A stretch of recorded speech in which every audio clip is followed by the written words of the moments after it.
over certain things. Today we'll see that he's brokenhearted over injustice specifically, but God is brokenhearted. He impacts us, and we feel that. We feel compassion. We feel grace. We feel the need to do something, and then we rise up and we take action on behalf of God. Now, what happens when we do that? Opposition comes. Sometimes the opposition it's just stinking hard. Like what we're doing is just hard work. If you've ever tried to repair a marriage that's been significantly damaged or broken, you know that rebuilding is really, really hard work. If you've ever tried to pioneer something, if you've ever kind of been impacted by God and seen a need and it's not been met before, and you've not been a part of meeting of that need, and you feel like God's calling you to pioneer an effort, and pioneering an effort takes a great deal of work and is just a lot of time, commitment, and work, and rolling up your shirt sleeves and doing things that are uncomfortable that you've never done before.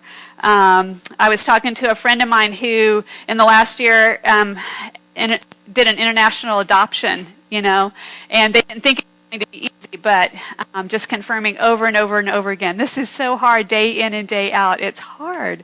It is hard to be obedient. It is hard to follow God. It is hard to see a movement of God and then step into that movement and walk that out by faith and obedience. And so we're going to see that in today's lesson. And I'm going to start again in Ephesians chapter 6, because I brought it up last week, but this difficulty and opposition and the enemy just won't go away. Okay, we see it in the text, we see it in our own lives, and this is Ephesians 6:10. Finally, be strong in the Lord and in the strength of his might, and put on the full armor of God, so that you will be able to stand firm against the schemes of the devil.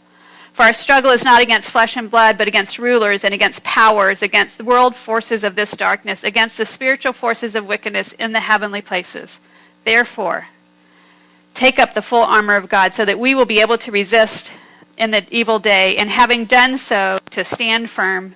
Therefore, stand firm and gird yourself. And as I was processing this story with Nehemiah, I just saw such strength of leadership, such strength of character, such strength of purpose, such strength of focus.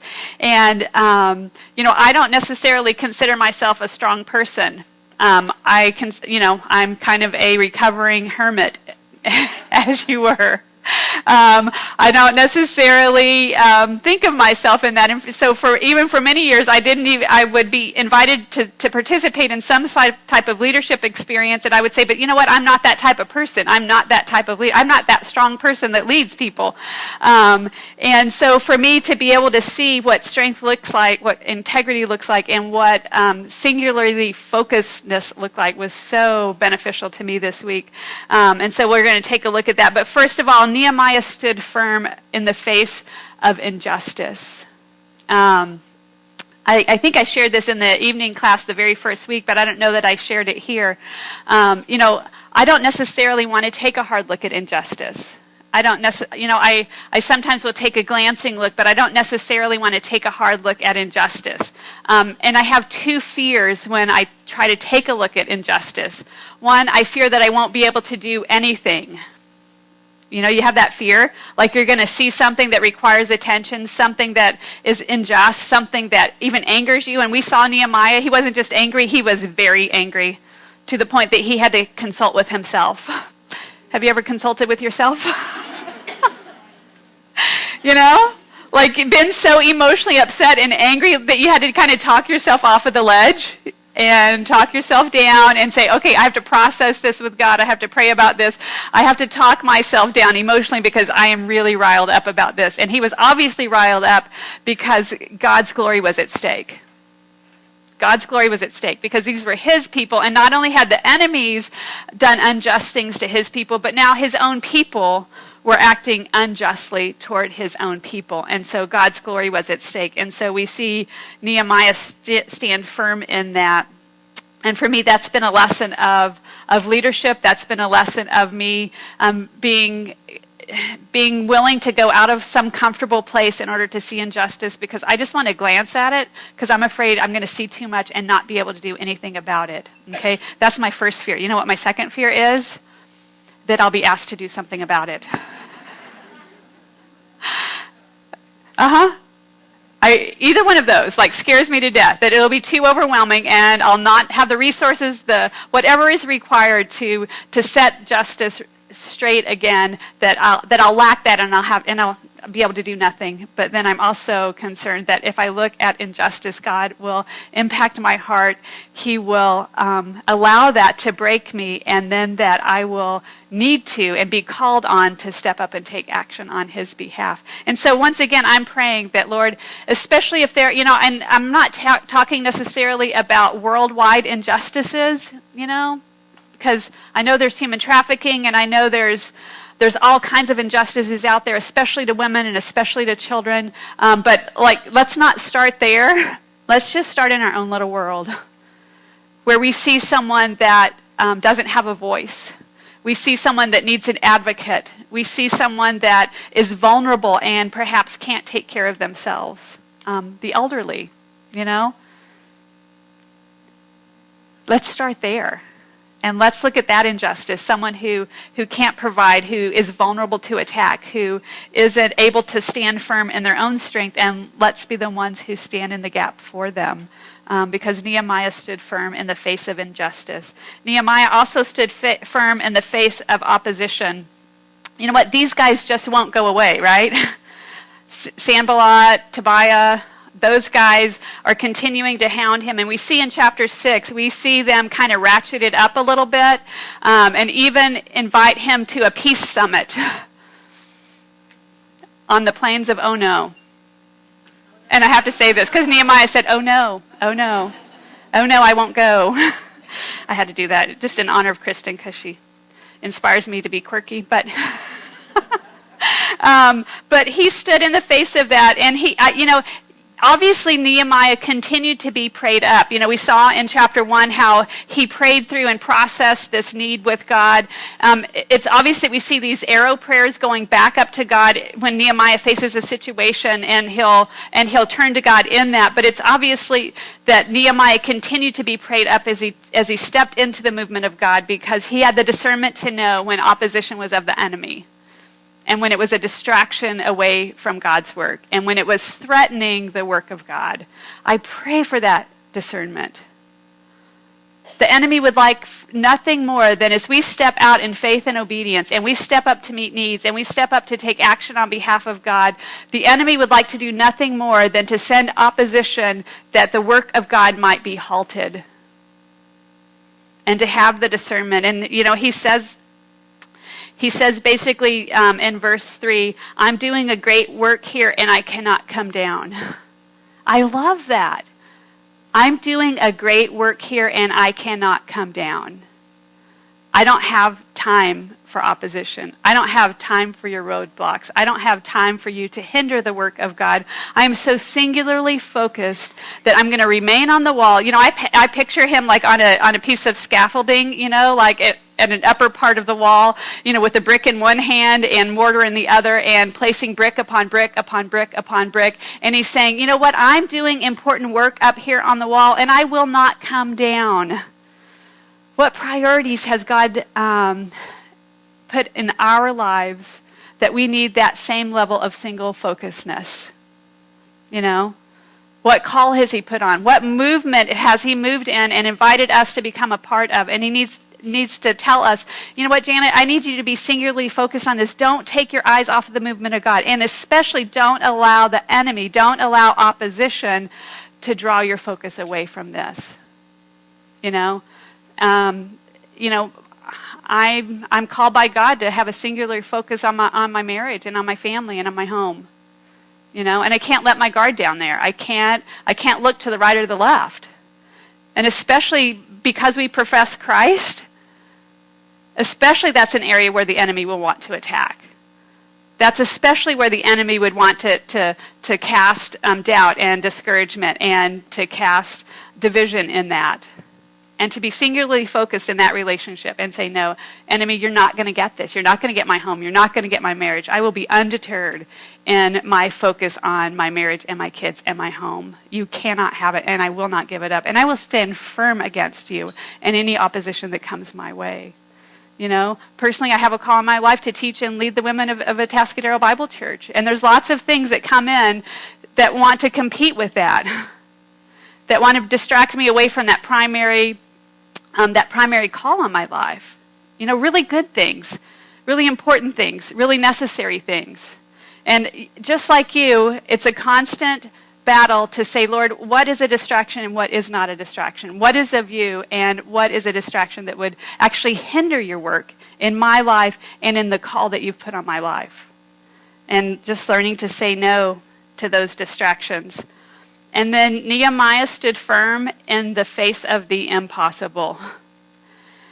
You see in chapter 6, verse 15, that they finished the wall, they've done the impossible, and not only have they done the impossible, but they've done the impossible in 52 days. Imagine that, 52 days after Nehemiah rolled into town, surveyed the city, kind of came up with the plan, called people, rallied them, said, Guys, God's on the move. We're going to join him. We're going to rebuild the wall, and we're going to fix what's broken. And 52 days later, they look around the city, each person having taken their place on the wall, and the impossible is done. Does that not speak to a spirit of teamwork? And I hope that gives you a sense of importance. That no matter what your giftings are, no matter what your calling is, no matter what your abilities are, no matter what your age is, no matter what your experience is, no matter how long you've been walking with the Lord, there is a place on the wall for you. And it is necessary that you take the place. Because, ladies, the call on a believer's life, the call on the church to be Jesus and to take Jesus' name to the ends of the earth is impossible. One, we all need to take our place at the wall. And two, we are completely dependent upon the favor of God. Maybe it was, you guys know this story, most of you, but 4 or 5 years ago, my mom had cancer, and we nursed her through 9 months of cancer. And I remember thinking every day, like, I am in so far over my head, and God has got to show up because we are so unable to do what he calls us to do. We don't have the resources, we don't have the time, we don't have the energy, I don't have the emotion, I'm tapped out. But it was almost like a spiritual high. Having been put in a position that you were completely dependent upon God.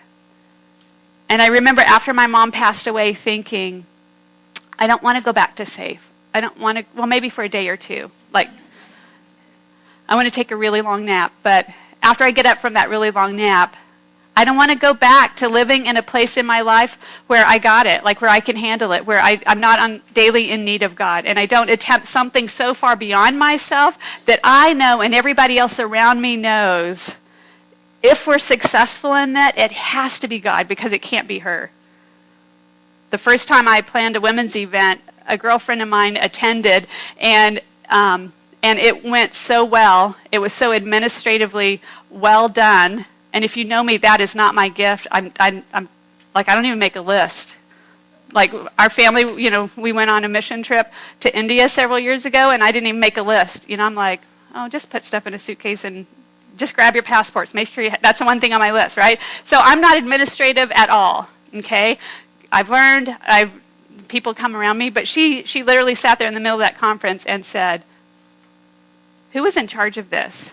I'm like, well, a team. Who was in charge of the team? Well, I might have been. Why? She said, this is an obvious work of God because there is no way you could have pulled this off. There's no way this could have happened. There's no way that people could have gotten lunches. There's no way that people could have had name tags. There's no way that there could have been a schedule in the program. There's no way you could have done this. And so this is obviously the hand and work of God. And that's what finally silenced the opposition, is they looked around at the completion of the wall in 52 days and said, this had to be the work of God. And nothing else had silenced them to date, but just knowing that this was the work of God in their lives. Ladies, we have to be willing to step outside of our comfort zone, to step into a movement of God that maybe freaks us out a little bit, that we don't have the resources, we don't know how God could pull it off, we don't know what's going to come of it, but be willing to step into that place. I was mentoring a young adult, and she and I met weekly, and she had 2 really good choices in her life, and she was going to had to pursue two job opportunities and two really good choices, and one of them was familiar, one of them was safe, one of them she knew some things about, one of them felt really comfortable, and she was leaning towards that direction. And so I sat down with her and I had a conversation. I'm like, which of those options would require God to show up the most? Which of those options will force you to rely on God? Which will force you to trust him and put you in a position that you can't trust in your own strength, abilities, wisdom, whatever. And so she named the option. And I said, I'm just one counselor of many. I'm just one voice of many. But if I were you, I would step out into that position that requires God to show up the most. Okay? So she's now in that position, has been for a couple of weeks. And this is an email that she sent me yesterday. God is still good and he's moving every day in my life. I'm so confident I'm where I need to be, where he wants me to be. But it's definitely a challenge every single day. That whole place where I have to trust him the most is definitely in effect and working me constantly. But it's good. I'm realizing more and more that being broken and completely independent is so much better than having it mostly figured out and comfortable. So much better. Yeah, it's risky and it's really scary. But I'm so confident in his control and protection and love and grace that I would rather live the broken, not figured out, kind of crazy life over the planned out one any day. The thrills with trusting him are so much more rewarding, and to see the growth and the strength in my own life from trusting him is kind of crazy. I know it's only been 2 weeks here, and I know he's doing awesome things in me. Like that we would be able to stand firm in the face of the impossible and say, yeah, this is beyond us. Whatever God's calling us to, this is so far beyond us, and I just want to step out into that movement of God that requires him on a daily, moment-by-moment basis. That I would go to bed at the end of the day saying, God, I saw you show up today because we didn't have what it takes to pull this off. We didn't have what it takes to right an injustice. We didn't have what it takes to stand up to opposition. We didn't have what it takes because this is impossible. So I'm just praying, like, what's God going to do with that? What's he going to call us into? What are we going to become a part of? And, I told you that each week we're going to show a little video of women in our own congregation who have seen a need, have felt impressed by God that there was they had some part to play in that need to rebuild or to lead in some way, and then that they have stepped out and taken action. And so you're going to see a video just right now of Megan Miranda and Kelly McKinga, and I'm going to let them explain to you what God put on their heart, the need that they saw, and then how they're meeting that need, and then I'll come up and finish up our lesson.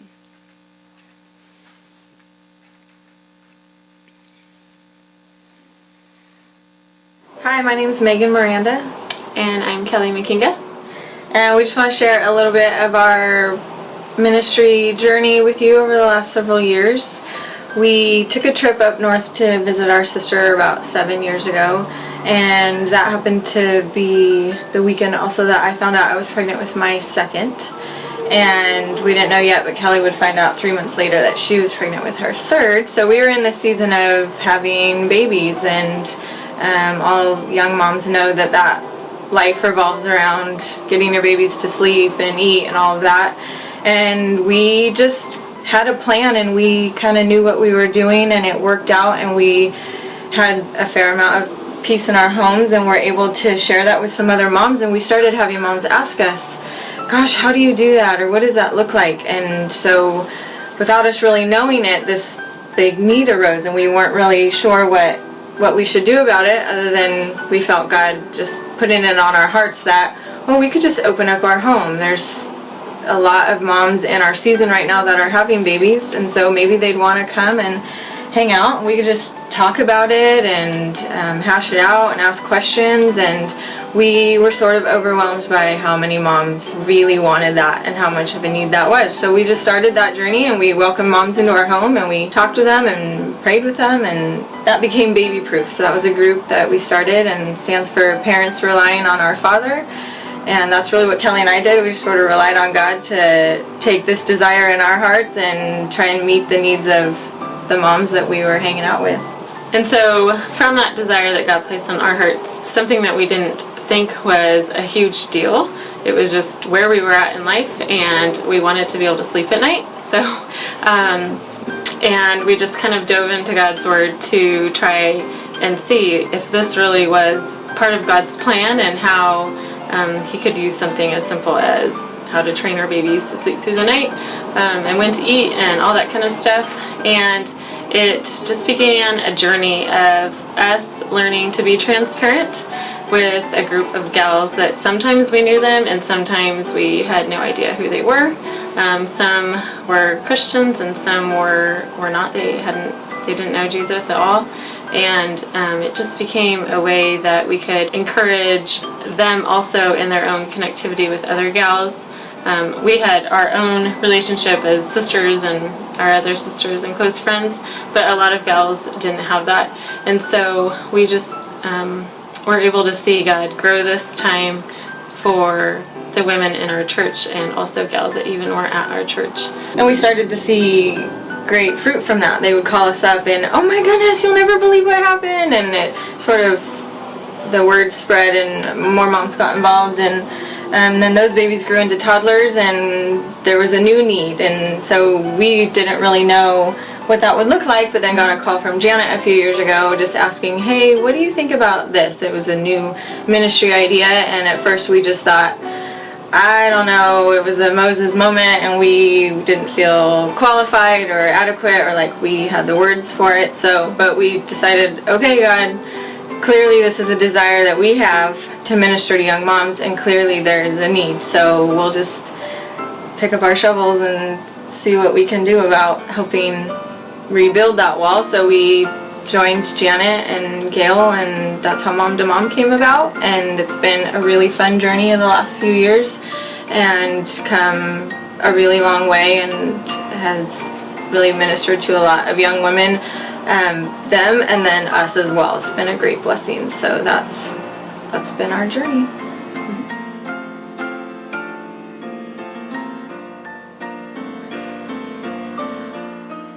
Hi, my name is Megan Miranda. And I'm Kelly McKinga. And we just I'm a ventriloquist. Hi, my name is Megan Miranda. No. I have two conflicting emotions right now, because part of me wants to, like, okay, let's find the biggest injustice we can find, and let's form some kind of nonprofit, and let's jump in and let's do something halfway around the world that would require God to show up. And like, if anybody's game for that, like, okay, see me afterwards, because I don't want to be in charge of it, but I want to be part of something that big and that impossible. Okay, but as you've seen in last week's video with Barb, and then in this week's video with Megan and Kelly, is so many times it's just ordinary things that you see right outside your front door. That you see a student who needs to be driven from point A to point B, and you have a car, and so that's the thing that God calls you to do.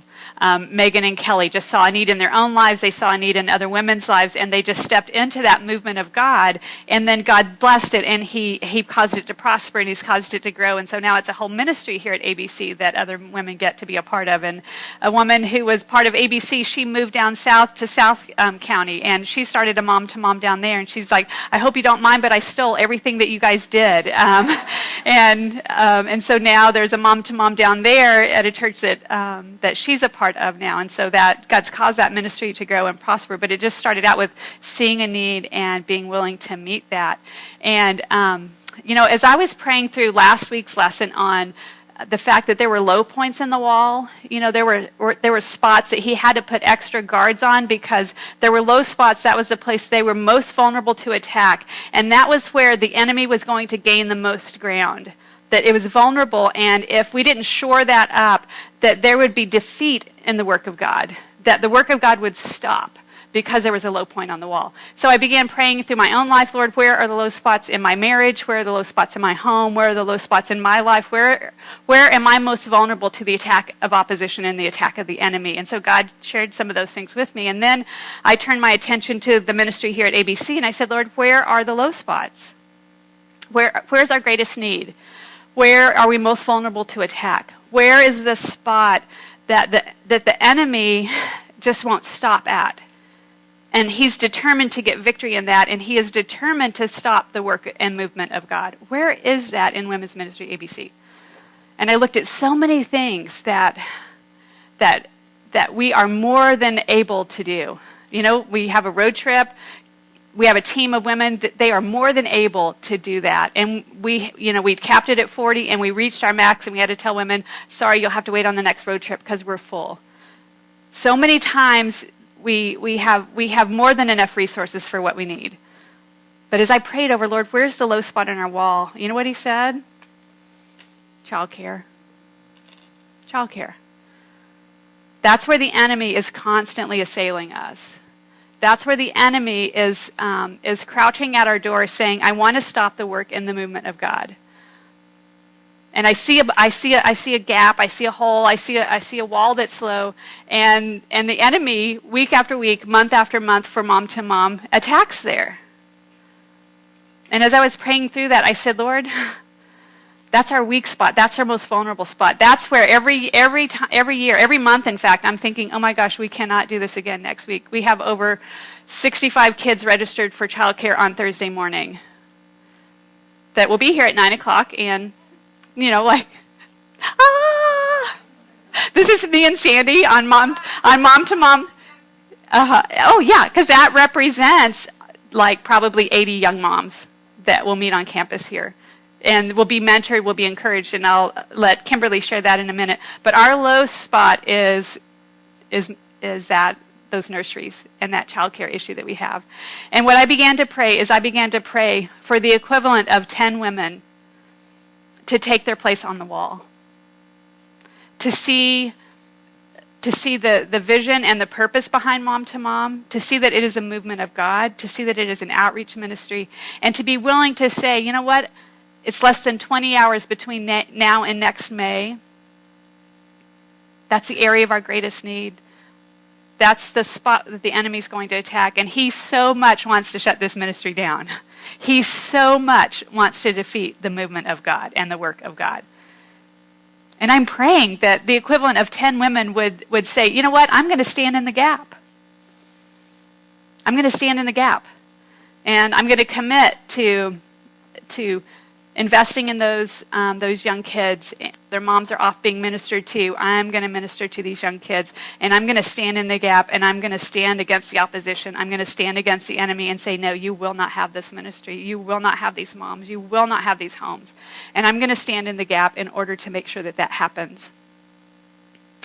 I'm going to invite Kimberly up. Oh, there she is. Yeah.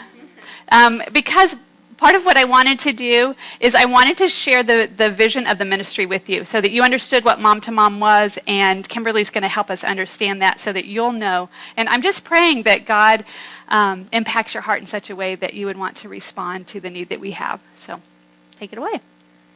Okay. Well, Mom to Mom is based on the Titus 2:3-5. Mm-hmm. Verse about older moms coming alongside younger moms and mentoring them. And the goal behind Mom to Mom is that you get women in groups, and they sit in table groups, and in each table there's a mentor mom, and we have time just to be built up and encouraged by our own peers, and then also by the mentor moms at our table.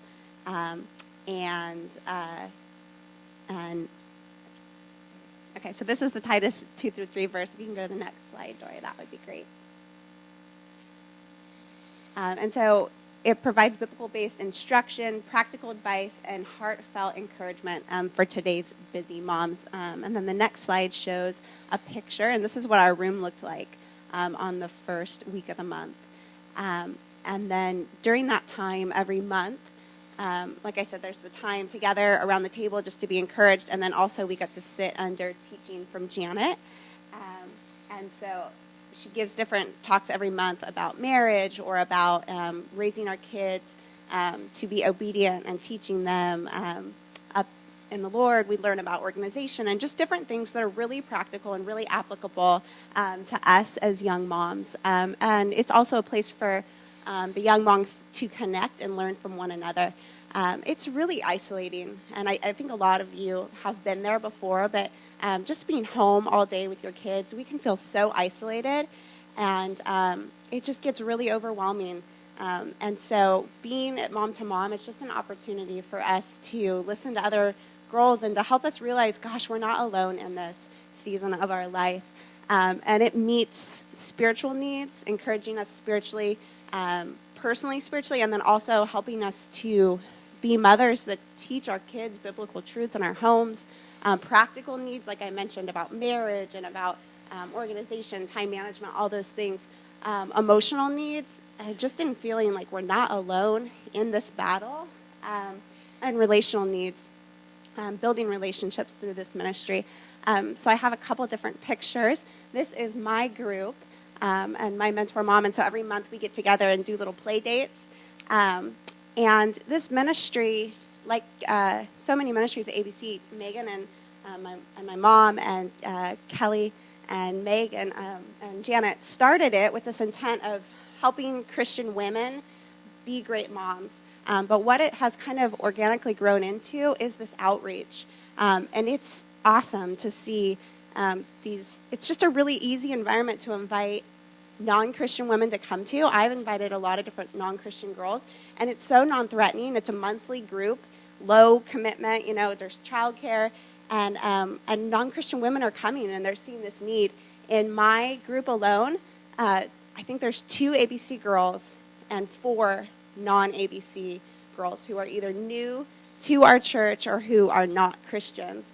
So it's a really cool ministry. This is a play date we did this summer. And so these are 2 moms, and that's not all their kids, but but there are a lot of kids. And then the last picture is of my family. So I have a 3.5-year-old Noah, and I have twins, James and Levi, who are 20 months. And so when I had my twins, Noah was 20 months old at the time, and so I had 3 kids that were under the age of 2. And so the last 2 years, honestly, have been hard. I'm not going to lie. Having twins is really hard. Having kids close together in age is really hard. And having both has, at times, felt overwhelming. And so for me, I've learned so much in Mom to Mom from Janet. I naturally struggle with discipline, so I've been really encouraged with that. But I think the biggest thing is just, for me, has been an opportunity to just kind of take a step back and to hear from moms that are a little bit farther beyond me that say, it's worth it. You can do it. This is a season. The days are long, but the years are fast. And sometimes we just need that pulled back perspective. I was at the grocery store yesterday with only one child, and an older man came up to me and said something really nice, like, "Oh, you did such a great job with your son." And he said, "These are the best years of your life." And I wanted to tell him, well, I actually have 2 more, and they're all younger than him, but I didn't, because I think somewhat thanks to this ministry, even though they are really hard years, I really want to enjoy them, and I need that perspective from older women saying, gosh, it is really hard, and I remember how hard it is, but these are great days, and make them count. So for me, that's what I think has meant the most about this ministry. So.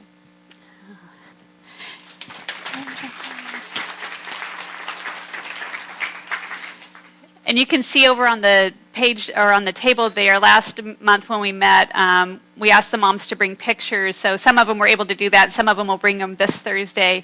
And a couple of boards are missing because the mentor moms wanted to take them home because they're like, I want to memorize these faces. I want to memorize these names. I want to know the women in my table. I want to begin to pray for them and their families. And so they took their boards home with them. And so there's even a couple boards missing. But those are all the moms that are represented at Mom to Mom. And, as much as I would like to make calls for help, for other areas, administrative, I'd love to have an assistant. I'd love to do this. I'd love to do that. That's not my greatest need. That's not our greatest need. The women of ABC, that's not where the enemy is attacking the most, but it is on the first Thursday of the month from 9 until 11:15. That's where the enemy is attacking the most. And so on your table, there's a little card in your basket, a little quarter sheet that says basically, yes, I'm willing to stand in the gap and I'm willing to take my place on the wall. Okay, on there is just a little check mark that says, yes, I'll commit to the next 8 first Thursdays of the month from 9 to 11:30, and I'll stand in the gap. I'll take my place on the wall, and I'll care for the kids while their moms are being ministered to, and I'll even be a part of developing a great ministry for our kids here at ABC. Not just childcare, not just a warm body in the room, but a ministry to these young kids. If you're not able to commit to that, I left a blank. If you are able to commit to something less than that, maybe even numbered months or odd numbered months or whatever it is, if you're able to do that, I just invite you into this movement. God is doing something in Mom to Mom, and we are so excited for the potential outreach that is there, that we're able to invite women into a relationship with God, into biblical teaching, and into a support system that they have nowhere else in their lives. And we're determined to stand firm and to tell the enemy that he will not have this. He will not shut us down. He will not close our doors. He will not have us send moms away. He will not do that. We are not. We are going to stand firm. But we're asking that you stand firm with us. And so I'm going to invite anybody who is involved in Mom to Mom. So if you either attend Mom to Mom or are a mentor mom, or you have attended in the past and your kids have kind of grown on and gone beyond that season, but you were part of Mom to Mom over the last couple of years, go ahead and come on up, because I want, Gail's going to come up and pray for us. So if you're involved in Mom to Mom in any way, come on up.